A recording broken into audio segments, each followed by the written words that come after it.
Hey, this is Raw Spoon. These are my thoughts and stories from my blog. Enjoy!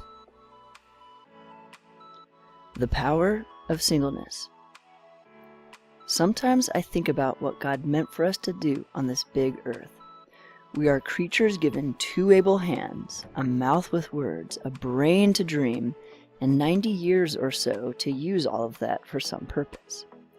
I just think of all that potential we have within us. It's a blank slate for 90 years to choose how we will fill it. Purpose, family, or the world. Some people choose to fill their life with a spouse and family.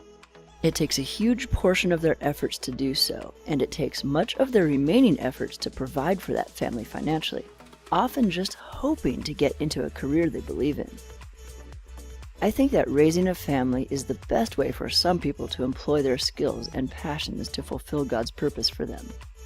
Not that they can't do more, but they are choosing a few people to pour the majority of their sacrifice and love into. It's a ton of work, and it's beautiful. But I think for other of us, we have been given the opportunity to give all of our time and resources to the rest of the needy world. Our time is not distracted by the needy people we ourselves have introduced to the world.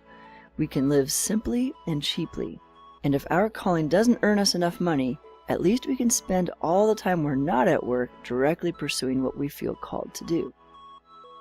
So, I definitely don't think that marriage and family is in any way inferior to being single, but I think that if we can get over the negative stigma that we have generally put onto singleness, and acknowledge that marriage isn't the only goal worth pursuing, we can begin to truly live into God's goals for us, full-heartedly, with focus and perseverance. How do we miss this in the Bible? Despite what we often assume in church, the Bible seems to think highly of those who choose singleness.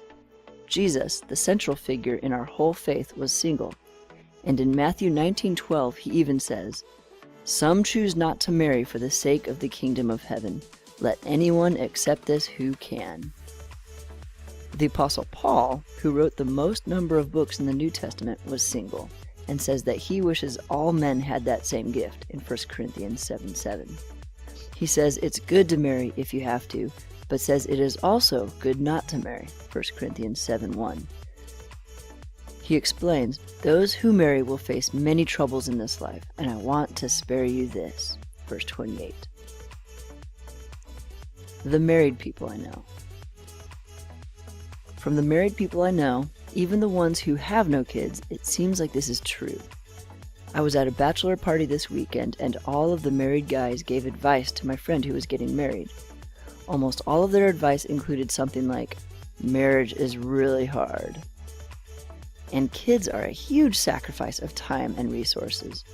I look at my 2 younger brothers who are raising bustling young families, and they are doing a good thing. But when I call, they usually barely have enough time to catch up before a kid starts to break something or throws up. So I smile and I let them go. Then I get back to my writing or drawing or meeting with someone for coffee, some of the passions and callings that I think God has given me the time to give to the world. No marriage in heaven. In Matthew 22:30, Jesus says, "At the resurrection we will neither marry nor be given in marriage."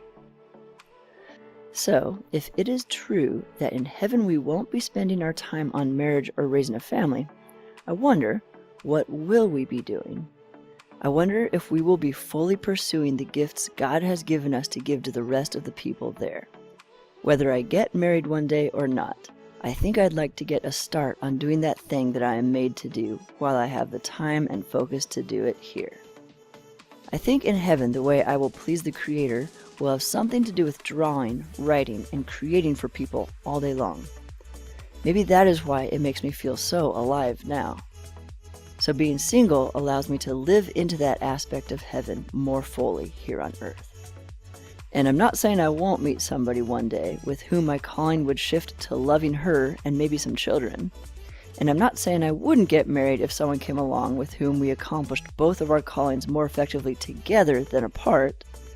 But I'm thinking that if I have more time to pursue my God-given passions and callings full-heartedly while being single, I will soak up as much of that as God will give me, whether that be for my whole life or until He calls me to marriage.